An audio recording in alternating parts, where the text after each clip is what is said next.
Class 9th आ चुका है। अब सिलेबस लेंदी होगा, हार्ड होंगे कॉन्सेप्ट जिन्हें समझना मुश्किल होगा। न्यूमेरिकल्स की तो पूछो मत, सबसे बड़े सरदर्द तो वही लगते हैं। लेकिन अब ऐसा कुछ नहीं होगा, क्योंकि आ चुका है बोर्ड मास। सारी टेंशन खत्म with board maths. Welcome to my channel. यहाँ मिलेंगे detail explanation of every concept with practice, और पक्का ये मेरा वादा है कि रिजल्ट्स होंगे improved. So get ready and subscribe to my channel board maths. I am Shivansh sir, और मेरे साथ ही आपको ये जर्नी तय करनी है।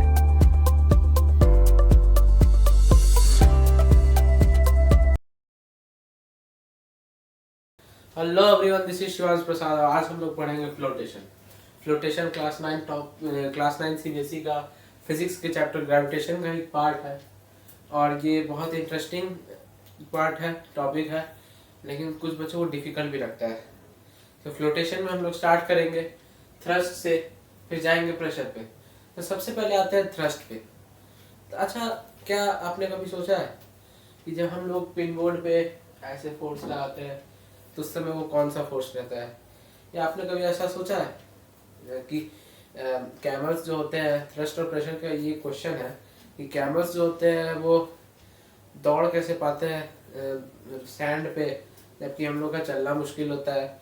या फिर शिप्स जो है, बड़ी बड़ी शिप्स, वो इतनी भारी होने के बावजूद पानी में डूबती नहीं है, जबकि एक सेफ्टी पिन या फिर नीडल पानी में तुरंत ही डूब जाती है। सो इसके पीछे का रीज़न क्या है? तो वही है थ्रस्ट एंड प्रेशर। तो चलिए स्टार्ट करते हैं थ्रस्ट से। So what is thrust? Thrust is the force acting perpendicular to any surface. मतलब को थ्रस्ट एक तरह का फोर्स ही है, फोर्स को ही हम लोग थ्रस्ट कहेंगे, लेकिन उसको किसी भी सरफेस से परपेंडिकुलर होना चाहिए। मतलब वो 90 डिग्री के एंगल में जो भी फोर्स लग रहा है वो थ्रस्ट कराएगा, लेकिन उसको डायरेक्शन जरूरी नहीं है। ईस्ट वेस्ट नॉर्थ साउथ, आगे पीछे ऊपर नीचे, जैसे भी फोर्स लग रहा है, बस इतना इसी से मतलब है कि फोर्स लग रहा है और वो परपेंडिकुलर है सरफेस से, बस हमें इससे मतलब है। तो थ्रस्ट की ऐसा यूनिट क्या होगी? मैंने क्या कहा, thrust is a type of force only acting perpendicular to any surface. So thrust is a type of force. तो वहीं पे हमारा आ गया कि फोर्स की ऐसा यूनिट क्योंकि न्यूटन होती है, तो थ्रस्ट की ऐसा यूनिट भी न्यूटन ही होगी। अब कुछ एग्जांपल्स देख लेते हैं। ये इस डायरेक्शन में देखिए, यहाँ पर परपेंडिकुलर डायरेक्शन में फोर्स लग रहा है इस सरफेस पे, तो यहाँ पे ये फोर्स जो एफ फोर्स है जो भी, उसको थ्रस्ट कहेंगे। ठीक, ये भी टेढ़ा है लेकिन परपेंडिकुलर डायरेक्शन में है ना? तो यहाँ पे भी परपेंडिकुलर फोर्स लग रहा है डायरेक्शन में, सरफेस से परपेंडिकुलर है, तो 90 डिग्री का एंगल बना रहा है, इसलिए इस फोर्स को भी हम लोग थ्रस्ट के नाम से कहेंगे। यहाँ पे भी 90 डिग्री का एंगल ही बन रहा है, तो इस फोर्स को भी थ्रस्ट कहेंगे। अच्छा, और यहाँ पे भी 90 डिग्री का एंगल बन रहा है, इसलिए इस फोर्स को थ्रस्ट कहेंगे। अच्छा, कुछ बच्चों ने सोचा होगा कि वह फालतू टीचर है, ये गोल सरफेस पे 90 डिग्री का एंगल बता रहा है।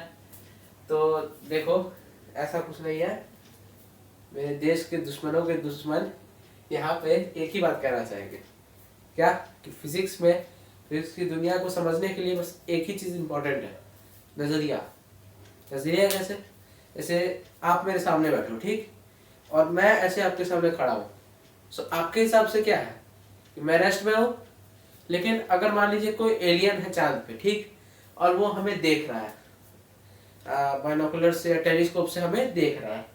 सो उसके हिसाब से क्या है कि हम और आप दोनों बहुत तेजी से सन के अराउंड रोटेट कर रहे हैं, रिवॉल्व कर रहे हैं। क्यों? क्योंकि अर्थ सन के अराउंड रिवॉल्व कर रहा है हाई वेलोसिटी से।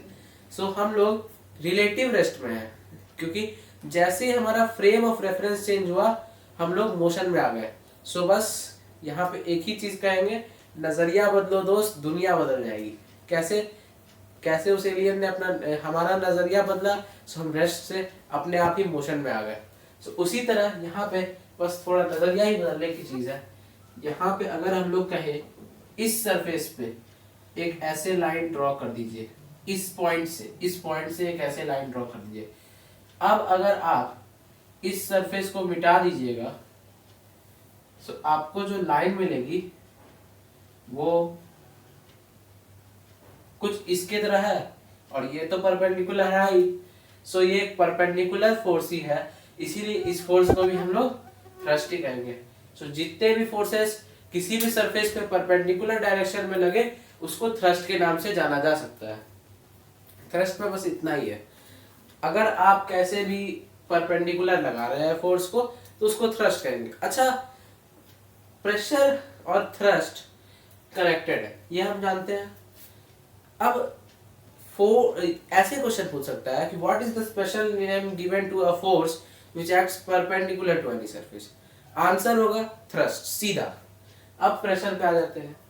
सो 8 में पढ़ा था प्रेशर इज फोर्स पर यूनिट एरिया, फोर्स पढ़ा था। अब हम लोग फोर्स का भी डेफिनेशन जान गए, तो अब हम लोग थ्रस्ट देखते हैं। थ्रस्ट क्या, थ्रस्ट समझ गए क्या होता है, तो प्रेशर को हम लोग थ्रस्ट के टर्म्स में डिफाइन कर सकते हैं क्या, कि pressure is the thrust per unit area, thrust per unit area is called pressure. मतलब जितने एरिया पे थ्रस्ट डिवाइड हो जाता है तो उसको प्रेशर कहेंगे, कि हम लोग थ्रस्ट लगाए ऊपर से परपेंडिकुलर डायरेक्शन में हम लोग थ्रस्ट लगाए, ठीक। तो वो जो थ्रस्ट लगा वो जितने एरिया में डिवाइड हुआ उसको जब कैलकुलेट करेंगे तो प्रेशर निकलता है। इसकी प्रेशर, इसका एक फॉर्मूला भी है, pressure is equal to thrust by area, ठीक। और ऐसा यूनिट प्रेशर का क्या हो सकता है, फोर्स का क्या है न्यूटन, एरिया का क्या है मीटर स्क्वायर, तो न्यूटन पर मीटर स्क्वायर। लेकिन एक साइंटिस्ट जिसका नाम था ब्लेस पास्कल, उनको ट्रिब्यूट देने के लिए प्रेशर की ऐसा यूनिट रख दी गई पास्कल। आगे मैं पास्कल लॉ भी पढ़ाऊंगा, इससे याद दिला दिया। सो पास्कल प्रेशर की ऐसा यूनिट है, उसके अलावा हम लोग इसको न्यूटन मीटर स्क्वायर भी कहते हैं। सो मेनली हम लोग ज्यादातर पास्कल ही यूज करते हैं, जिसका सिंबल होता है P, कैपिटल P स्मॉल है, ओके। अब यहाँ पे एक चीज और, कि प्रेशर ज्यादातर परपेंडिकुलर डायरेक्शन में ही क्यों लगता है। फ्लूइड्स की बात करी जाता है तो सॉलिड्स का बात हटा दो, क्योंकि सॉलिड्स में वो फोर्स ही है, फोर्स भी लगाएंगे तो चलेगा। लेकिन फ्लूइड्स की बात करें तो ज्यादातर हम लोग थ्रस्ट का इस्तेमाल करते हैं, परपेंडिकुलर डायरेक्शन में ही प्रेशर लगता है। क्यों, क्योंकि अगर कोई लिक्विड या गैस को देखे तो ऊपर से अगर उसको दबाए तो उस पर प्रेशर पड़ रहा है, ठीक। लेकिन आप ही बताइए, वो फ्लूइड है तो उसके पार्टिकल्स के बीच में फ्रिक्शन बहुत कम होगा, तो जब हम लोग उसको 60 डिग्री के एंगल से प्रेशर दाबेंगे तो पार्टिकल्स इधर उधर भाग जाएंगे, प्रेशर कम हो जाएगा। लेकिन अगर 90 डिग्री के एंगल से दाबेंगे तो प्रेशर लगा, किसी भी तरीके से 90 डिग्री के एंगल से अगर हम लोग दाबेंगे तो प्रेशर लग रहा है और ज्यादा लग रहा है। इसीलिए प्रेशर फ्लूइड्स में ज्यादातर जो है 90 डिग्री के ही एंगल में बनता है। सो प्रेशर में बस इतना ही था कि thrust per unit area, thrust divided by area is known as pressure, बस इतना ही है। उसके अलावा कुछ एग्जांपल्स देख लेते हैं प्रेशर के। सो प्रेशर का एग्जांपल क्या देख सकते हैं, आपने कभी देखा है कि हम लोग चप्पल पहन के चलते हैं ज़्यादातर, ठीक, मैं तो चलता ही हूँ। सो किसी के पैर पे चप्पल से पैर रख दे तो बंदा बस ज़्यादा कुछ नहीं बोलेगा, बोलेगा ओके इट्स ओके, ठीक। वहीं पे अगर आप पार्टी में घूमने गए हो और अगर कोई लेडी पेंसिल हील, जो पतली वाली हील होती है, वो पहन के आपके पैर पे अपनी हील रख देना, उसके बाद जो होगा उसको एक्सप्लेन नहीं किया जा सकता है। सो ये क्यों हुआ, क्योंकि एरिया कम हो गया, एरिया कम हो गया। Pressure is inversely proportional with area, दिख रहा है हमें यहाँ, अगर प्रेशर बढ़ेगा तो एरिया कम होगा, या फिर एरिया बढ़ेगा तो प्रेशर कम होगा। सो वहां पे पेंसिल हील का एरिया कम हो गया, तो एरिया कम हो गया, बहुत कम हो गया, सो प्रेशर बहुत ज्यादा हो गया। इसीलिए वो जब पेंसिल हील से कोई पैर रख देता है हमारे ऊपर तो बहुत ज्यादा प्रेशर लगता है, जिसके कारण दर्द बहुत होता है। उसी के अलावा आपने देखा होगा कि कई साधु संत लोग नेल्स, आयरन नेल्स जो होते हैं ना, उसके बेड पर लेट जाते हैं।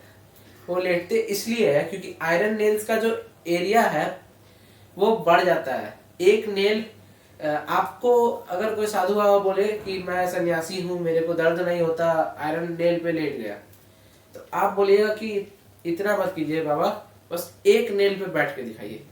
बोलेगा कि नहीं ये मुझसे नहीं हो सकता है, क्योंकि एक नेल पे जो प्रेशर लगता है ना वो बहुत ज्यादा होगा, क्योंकि एरिया एकदम कम हो जाएगा, जबकि उसका बॉडी वेट परपेंडिकुलर जब लगेगा उस एरिया पे तो बहुत ज्यादा प्रेशर का वैल्यू होगा, लेकिन वही सेम बॉडी वेट जब हजारों नेल्स पे डिस्ट्रीब्यूट हो जाएगा इक्वली तो जो प्रेशर होगा वो कम कम लगेगा, मतलब हल्की सी चुभन होगी, जिसके कारण वो साधु बाबा अपना काम कर लेते हैं। सो अब हम लोग पढ़ते हैं कुछ प्रेशर से रिलेटेड ही कि यहाँ ये जो फॉर्मूला है प्रेशर का ये सभी चीजों में एप्लीकेबल है, सॉलिड लिक्विड्स गैस, लेकिन फ्लूइड्स का मामला कुछ और है। फ्लूइड्स का मामला कुछ और है। अच्छा, मैं इतनी देर से फ्लूइड्स कर रहा हूं, फ्लूइड्स होता क्या है?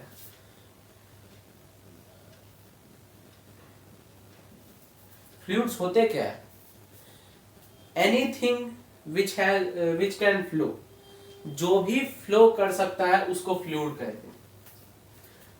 अब मैटर के मेनली मैं बाकी भी कुछ स्टेट्स होते हैं, लेकिन अभी के लिए मेनली 3 स्टेट्स होते हैं।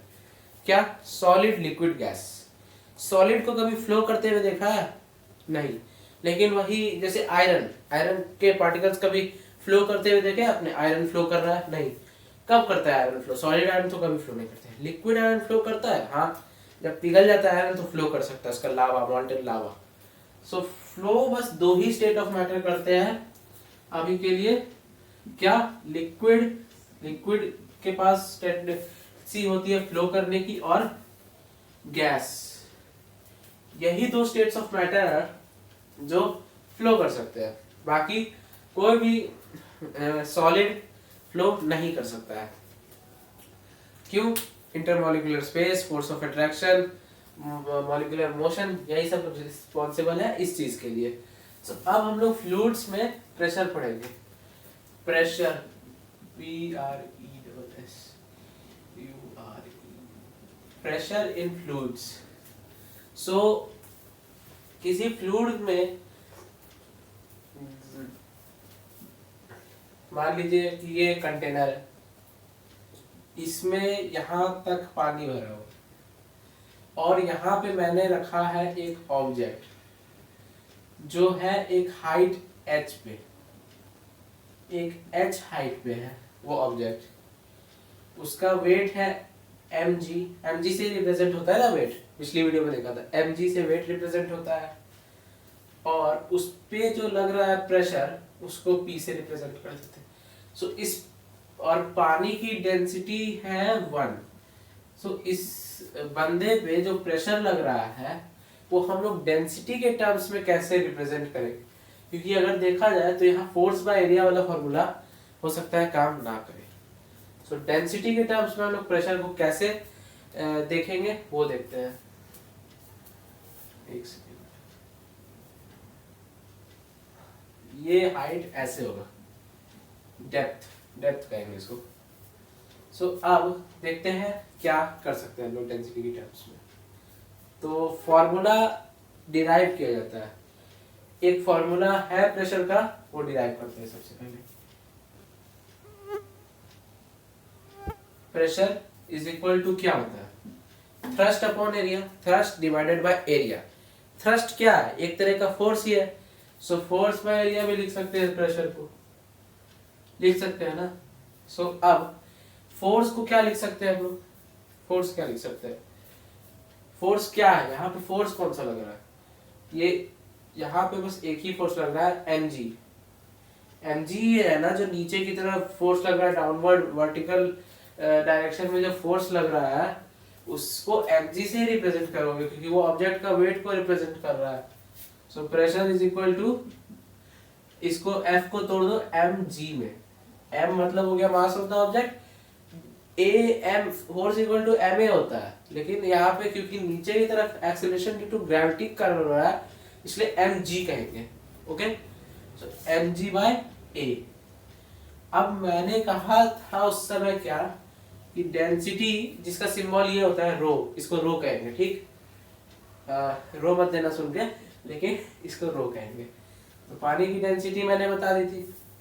सो अब इसकी जरूरत क्या है? डेंसिटी की जरूरत है। सो हमें डेंसिटी के टर्म्स में कुछ डेंसिटी से रिलेटेड ही होगा। अगर कोई भी फ्लूइड में प्रेशर निकालना है तो डेंसिटी से रिलेटेड ही होगा वो। सो क्या निकाल सकते हैं हम लोग फिर प्रेशर की वैल्यू? यहाँ पे मास से कुछ डेंसिटी डेंसिटी याद आ रहा है, चलो देखते हैं। डेंसिटी इज इक्वल टू क्या होता है? डेंसिटी का फॉर्मूला था मास बाय वॉल्यूम।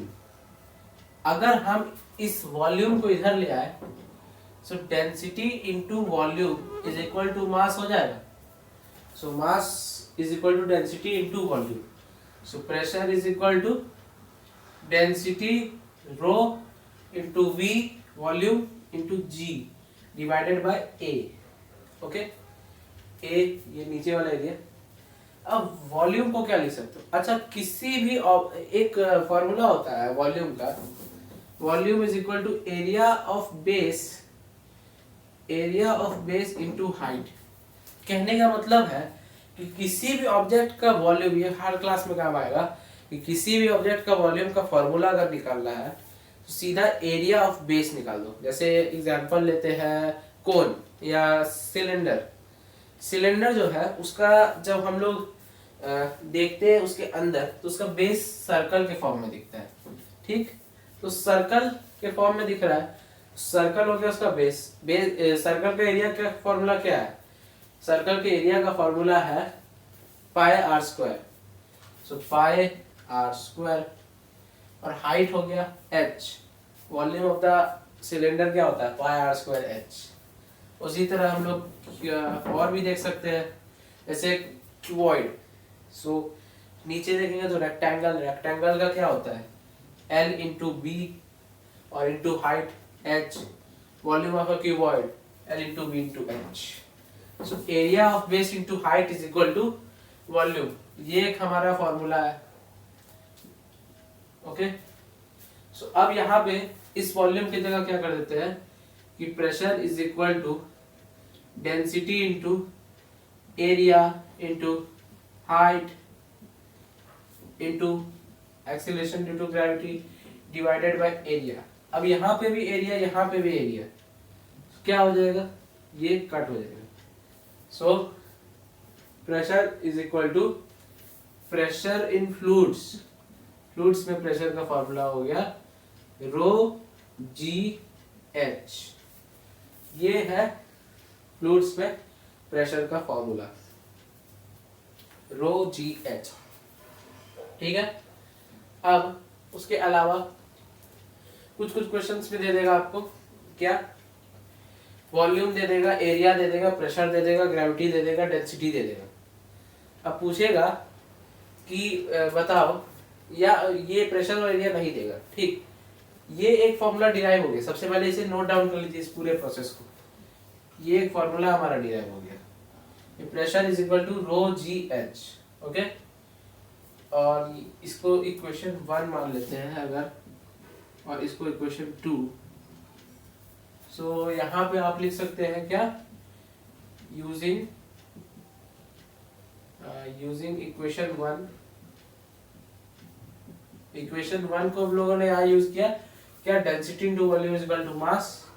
यहाँ पे हम लोगों ने यूज किया यूजिंग इक्वेशन 2। ओके, ये सेम मतलब उठा दिया। सो इससे फॉर्मूला आया pressure is equal to density into gravity into height. अगर डेंसिटी दिया हुआ है लिक्विड का, gravity acceleration into gravity 9.8 metre per second square या 10, या फिर और क्या देगा? हाइट दे देगा, डेप्थ दे देगा, कितना डेप्थ में है। तो आप प्रेशर रो जी एच के फॉर्मूला से निकाल सकते हैं। ठीक, अब एक ये तो नोट कर लिया कि pressure is equal to density into height into gravity. अब जल्दी से देख लेते हैं इस चीज को भी।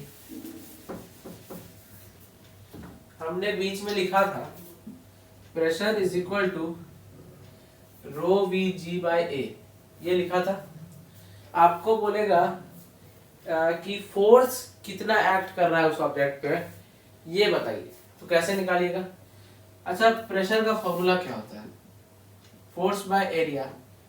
अगर हम प्रेशर को एरिया से मल्टीप्लाई कर दें, क्योंकि इसको यहाँ ला दें अगर, तो वो फोर्स के इक्विवेलेंट हो जाएगा, फोर्स की वैल्यू दे देगा। So force is equal to density into volume into gravity, rho V जी।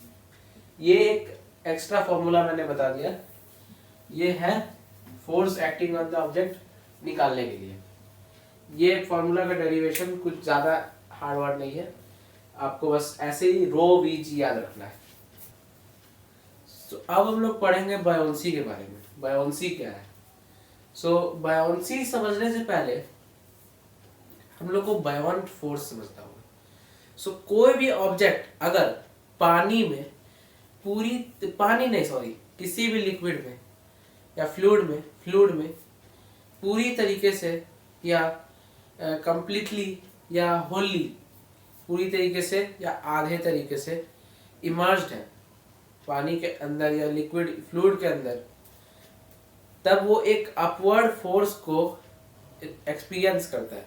उस अपवर्ड फोर्स को अपथ्रस्ट कहते हैं। अपथ्रस्ट क्यों कहते हैं? क्योंकि वो फोर्स है, अप लग रहा है और वो परपेंडिकुलर डायरेक्शन में भी लग रहा है, तो अपथ्रस्ट, ऊपर लगने वाला थ्रस्ट को अपथ्रस्ट। और उसी को हम लोग बायोंट फोर्स भी कहते हैं। बायोंट फोर्स मतलब हो गया अपथ्रस्ट, ऊपर की तरफ लगने वाला थ्रस्ट, जो कि तब एक्सपीरियंस होता है बॉडी को जब वो एक फ्लूइड में कंप्लीटली या होली पार्शियली इमर्ज्ड होता है। सो अब यहाँ पे एक सॉरी इसको फ्लूइड कर देते हैं, FLUID। ओके, सो ये है इसका ये डेफिनेशन बायोंट फोर्स का। क्या? When an object is partially or wholly immersed in a fluid, it experiences an upward force known as upthrust or buoyant force. Okay, मैंने समझा दिया कि अपथ्रस्ट क्या होता है। अच्छा, एक चीज करता था मैं नहाते समय, पानी का मग जो है ना उसको बाल्टी में अंदर तक डालते थे और फिर वो ऊपर उठ जाता दोबारा। ठीक, पानी का खाली बोतल स्प्राइट का ढक्कन लगा के टाइट करके पानी में डाले, वो ऊपर उठ जाता था। ऊपर क्यों उठता था? बायोंट फोर्स के कारण, अपथ्रस्ट के कारण। ठीक, इसका सिंबल क्या होता है? FB। ओके, सो अब बायोन्सी पढ़ते हैं। बायोन्सी क्या है लिखते हैं। बायोन्सी इज द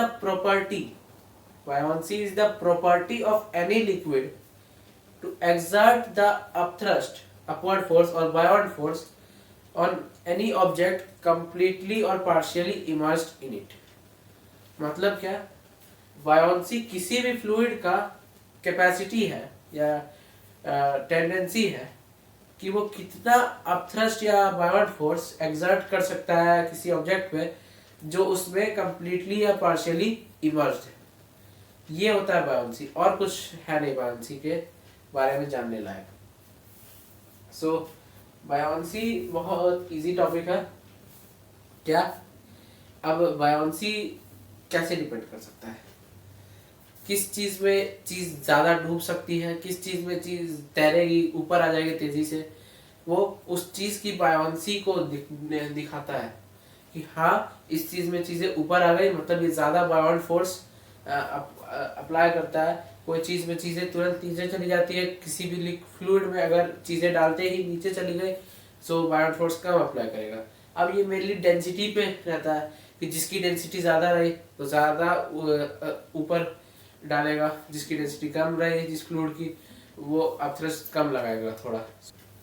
अब इन चीजों के अलावा एक चीज और है। क्या? कि जब एक कोई ऑब्जेक्ट, मान के चलिए ये एक कंटेनर है, इसमें कोई लिक्विड भरा है या फ्लूइड है, ठीक, इसमें एक ऑब्जेक्ट है। सो इस ऑब्जेक्ट पे दो फोर्स एक्ट कर रही है। पहला, इसका सेल्फ वेट जो downward direction, vertically downward direction में है, उसका सेल्फ वेट है जिसको mg कहेंगे। mg मतलब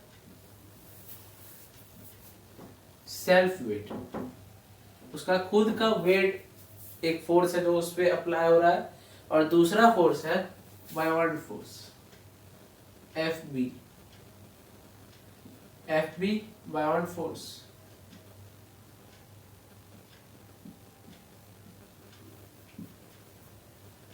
सो बस यही दोनों फोर्सेस है जो एक ऑब्जेक्ट पे अप्लाई होती है जब वो एक फ्लूइड के अंदर इमर्ज होता है।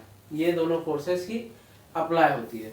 अब अपथ्रस्ट पे कैसे डिपेंड करती है चीज़ें, डेंसिटी या अपथ्रस्ट पे, कि कोई चीज़ फ्लोट कर जाती है, कोई चीज़ सिंक कर जाती है, वो देखते हैं जल्दी से। अगर ये दो फोर्सेस, इन्हीं दो फोर्सेस का जादू होगा। ये दो फोर्सेस इंटर रिलेटेड है, ठीक। इसको mg कहो या w कहो, बात वही है। अगर ऑब्जेक्ट सिंक कब करेगा, सिंक होने का केस, एक सेकंड थोड़ा सा बोर्ड में जगह बनाते हैं।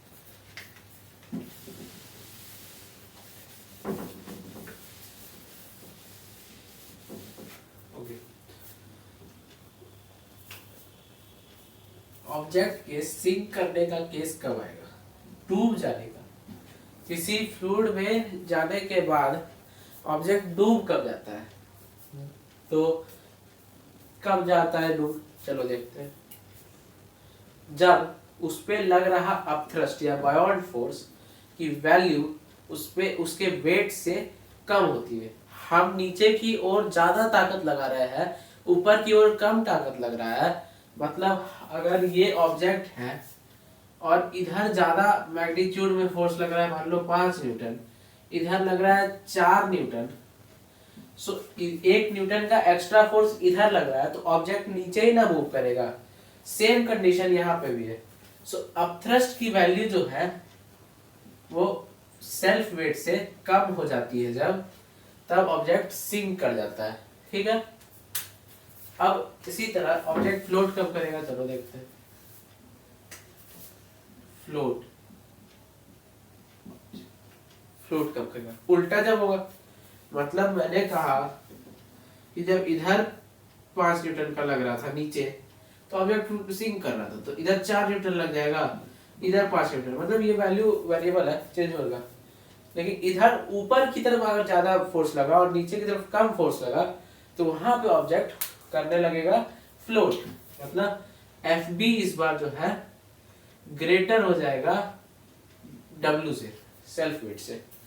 और एक तीसरा स्पेशल कंडीशन है, क्या स्पेशल कंडीशन ये हो सकता है कि क्या पता कभी ऐसा हो कि वेट और बायोंड फोर्स दोनों इक्वल हो जाए, तब क्या हो जाएगा। मतलब कि Fb is equal to weight वाला कंडीशन में क्या होगा, तो यहां पे लिखेंगे पार्शियली फ्लोट, जिसको कई जगहों पे और एक नाम दिया गया है, sink but top surface is floating. मतलब क्या है कि ये कोई लिक्विड है या फ्लूइड है, इसमें हमने एक ऑब्जेक्ट को, ये ऑब्जेक्ट है, इसको डाला, सो ये इसका वेट जो है इस पे लगने वाले बायोंड फोर्स के इक्वल है। सो यहाँ पे जब ये ऑब्जेक्ट जाएगा, सो ये पानी के लिक्विड के अंदर आ गया, सिंक कर गया कह सकते हैं। लेकिन इसका टॉप सरफेस जो है वो तब भी फ्लोट ही कर रहा होगा। मतलब ये पानी के ऊपर सिर्फ इसका टॉप लेयर होगा, बाकी सारा बॉडी इसका अंदर होगा, सिर्फ टॉप लेयर पानी के ऊपर होगा। और ऐसा तभी होगा जब बायोंड फोर्स और सेल्फ वेट का मैग्नीट्यूड इक्वल होगा। बस इतना ही था इसमें। उसके अलावा हम लोग इससे डेंसिटी भी निकाल सकते हैं। मतलब कहने का है कि अगर डेंसिटी ऑफ द लिक्विड और एक चीज, उसके अलावा क्या रीजन हो सकता है सिंक करने का, डेंसिटी ऑफ द लिक्विड का डेंसिटी जो है अगर कम है डेंसिटी ऑफ द ऑब्जेक्ट की डेंसिटी से, तो डेंसिटी कम होने के कारण वो ऑब्जेक्ट नीचे चला जाएगा। मतलब उस ऑब्जेक्ट की डेंसिटी लिक्विड से ज्यादा होने के कारण वो नीचे जाएगा। डेंसिटी रिलेटेड एक फॉर्मूला आएगा, अभी देखिएगा। यहाँ पे उल्टा हो जाएगा, जैसा आप जानते हैं density of the liquid greater हो जाएगा तो फ्लोट करेगा, और इक्वल हो जाएगा तो फ्लोट करेगा लेकिन पार्शियली करेगा, या कहो सिंक करेगा तो पार्शियली ही करेगा। तो ये 3 कंडीशंस है ऑब्जेक्ट की जब वो एक लिक्विड में इमर्स होता है। तो ये 3 ही चीजें हो सकती है, चौथी चीज ऐसा नहीं हो सकता कि वो बाहर निकल के उड़ने लगे, ऐसा कोई कंडीशन नहीं आएगा, चमत्कार ही कहेंगे उसको। बाकी ये 3 कंडीशंस और उनके रीजंस है जिसके कारण कोई ऑब्जेक्ट फ्लोट, सिंक या पार्शियली फ्लोट करता है। तो अब एक सवाल है मेरे पास एक सवाल इसी से रिलेटेड।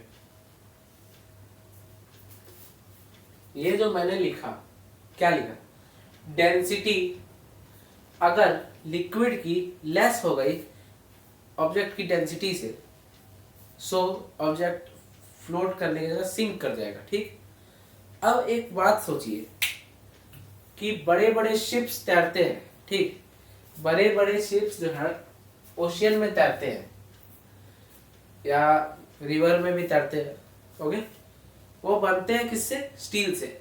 आयरन से नहीं बनते हैं, रस्टिंग के कारण, वुड से नहीं बनते हैं, गल जाएगा, लेकिन स्टील से बनते हैं वो बड़े बड़े शिप्स। स्टील की डेंसिटी कितनी होती है मेरे को नहीं मालूम, 2000 से ज्यादा, 2000 केजी पर मीटर क्यूब से ज्यादा ही होती है। और वाटर की डेंसिटी 1000 केजी पर मीटर क्यूब होती है, मतलब स्टील की डेंसिटी पानी से ज्यादा है। फिर भी नदी में इतने बड़े बड़े शिप्स फ्लोट क्यों करते हैं? तो कहिएगा वॉल्यूम ज्यादा है, लेकिन मैंने यहाँ पे कहीं मैंने कहा है कि वॉल्यूम यहाँ पे मैटर करता है? कहीं नहीं। तो फिर स्टील के बने हुए शिप्स फ्लोट क्यों करते हैं? इसका बस एक ही सिंपल रीजन है, क्योंकि यहाँ पे डेंसिटी है, okay, density of the liquid floating के लिए should be greater than the density of the object. मैंने नहीं कहा कि वो जिस मटेरियल से बना है उसकी डेंसिटी को लीजिए, मतलब वो किसी से भी बना हो, लोहा और हैवी मेटल, गोल्ड, सिल्वर, इस सब से बना हो, तब भी वो फ्लोट कर सकता है अगर उसकी ऑब्जेक्ट का वॉल्यूम बढ़ा दे। मैंने फिर से वॉल्यूम बोल दिया, लेकिन वॉल्यूम हम मास दिया हुआ है ऑब्जेक्ट में, ठीक, उसका वॉल्यूम बढ़ा देंगे, डेंसिटी ऑफ ऑब्जेक्ट चेंज कर जाएगा। डेंसिटी ऑफ स्टील कभी चेंज कर सकता है? नहीं कर सकता है, कांस्टेंट है। डेंसिटी ऑफ स्टील नहीं चेंज कर सकते, लेकिन हम लोग शिप की डेंसिटी, शिप के पास एक मास है, शिप में लोग पैसेंजर्स है, उसका मास, गुड्स है उसका मास, मटेरियल है उसका मास, सबका मास है, और शिप का वॉल्यूम इतना बढ़ा देते हैं कि उसकी डेंसिटी लिक्विड की डेंसिटी से कम हो जाए और शिप्स जो है फ्लोट करने लग जाती है। इसलिए क्वेश्चन है कि शिप्स फ्लोट क्यों करती है? क्योंकि हम लोगों ने इस प्रिंसिपल में, फ्लोटेशन के प्रिंसिपल में ये कहा है कि density of the liquid should be greater than the density of the object. यहाँ पे हम लोगों ने density of the material used to make the object कहीं नहीं बोला है, इसीलिए ये क्वेश्चन बहुत इंटरेस्टिंग था, इसलिए मैंने डिस्कस किया। तो इस वीडियो के लिए बस इतना ही। अगली वीडियो में हम लोग इस चैप्टर को खत्म कर लेंगे। Archimedes principle, properties of thrust and relative density ही बची है बस। उसके बाद हम लोग कुछ पास्कल्स लॉ पढ़ेंगे और केपलर्स लॉ पढ़ेंगे। उसके बाद हम लोग न्यूमेरिकल प्रैक्टिस कर लेंगे और ये चैप्टर फिर खत्म हो जाएगा। So I hope you understood today's topic. ये बड़ा हार्ड टॉपिक था, बट मैंने अपना फुल एक्सटेंट तक कोशिश किया कि आप लोगों को यहाँ तक कोई चीज़ नहीं होगी। एक बार क्विक रिवीजन करते हैं। क्या है थ्रस्ट? सबसे पहला चीज थ्रस्ट, परपेंडिकुलर डायरेक्शन में लगने वाला फोर्स को थ्रस्ट कहेंगे। Pressure, thrust upon area, thrust को फोर्स बाय एरिया भी कह सकते हो, प्रेशर, ओके। उसके बाद क्या पढ़ा हमने? Pressure in fluids, formula derive किया, क्या? Pressure is equal to density into height into gravity. उसके बाद हम लोगों ने क्या पढ़ा? बायोन्सी। बायोन्सी क्या होती है? उससे पहले बायोंड फोर्स या अपथ्रस्ट, ऊपर की ओर लगने वाला फोर्स को अपथ्रस्ट कहेंगे जो परपेंडिकुलर डायरेक्शन में लगता है, और उसी को बायोंड फोर्स कहते हैं। तो कोई भी ऑब्जेक्ट लिक्विड में कंप्लीटली या पार्शियली इमर्स्ड है तो वो एक फोर्स एक्सपीरियंस करेगा, और उसी फोर्स को हम लोग अपथ्रस्ट कहते हैं, ठीक। जैसे कि पानी में कोई मार डाले, वो ऊपर उड़ गया अपथ्रस्ट के कारण। बायोन्सी क्या होती है? किसी भी लिक्विड की कैपेसिटी कि वो किसी भी ऑब्जेक्ट को जो उसमें इमर्स्ड है उसको कितना, उस पर कितना अपथ्रस्ट वो एक्सर्ट कर सकती है, उसको बायोन्सी कहेंगे। उसके बाद हम लोगों ने फ्लोट और सिंक का केस पढ़ा। कोई ऑब्जेक्ट फ्लोट कब करेगा, जब उसकी उस पे लगने वाला बायोट फोर्स उसके वेट से ज्यादा होगा, तब वो फ्लोट करेगा। जबकि सिंक करेगा जब उसका बायोट फोर्स उस पे लग रहा है वो उसके वेट से कम होगा। और जब उसका उस पे लगने वाला बायोट फोर्स और वेट का मैग्नीट्यूड इक्वल हो जाएगा, सो वो फ्लोट तो सिंक कर जाएगा, लेकिन उसका टॉप लेयर जो है फ्लोट करता रहेगा पानी के ऊपर या लिक्विड के ऊपर। सो आज के लिए हम लोगों ने इतना ही पढ़ा। उसके अलावा हम लोगों ने ये जाना कि डेंसिटी ऑफ द लिक्विड जो है वो ग्रेटर या स्मॉलर जो होगी, जो भी होगी, इक्वल, ग्रेटर, स्मॉलर, वो डेंसिटी ऑफ द ऑब्जेक्ट से होगी, ना कि density of the material used to make it. किसी भी मटेरियल से बना उससे मतलब नहीं है, ऑब्जेक्ट की डेंसिटी से मतलब है कि वो फ्लोट करेगा कि सिंक। ओके, सो आज के लिए बस इतना ही। इसके बाद हम लोग नेक्स्ट वीडियो में इस चैप्टर को लगभग खत्म ही कर देंगे। Thank you.